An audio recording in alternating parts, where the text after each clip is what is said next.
The problem with offering a redesign for every single obsolescence or sustainment issue is that it comes into conflict with what your customer wants at times. They don't need a lot of systems, if they don't need new capabilities, if they need support in less than 5 years, that redesign option isn't really going to provide them value. And if that's the only option you provide, it comes in conflict with what they require.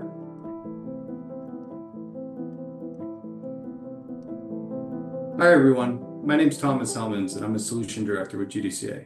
In this June article, we explore why innovation isn't always about redesign, and why sometimes it's better to innovate around capabilities to continue what is already in use.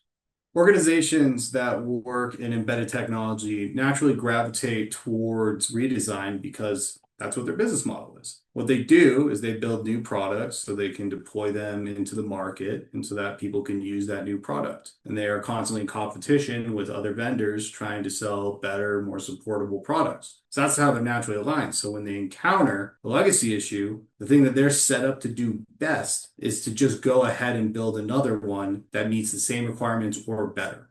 For organizations working with long lifecycle legacy systems, I think the biggest opportunity is for them to diversify their offering. A lot of organizations, they're suited to offer one thing, and usually that can meet most of their requirements, but for customers in sustainment, it might not meet what their requirements are. Thank you for watching. If your organization is facing any redesigns or just struggling to support a long lifecycle system, I implore you to read the full article on our website at gdca.com. In addition, if you would like to reach out, I would love the chance to talk to you about your sustainment needs. Thank you.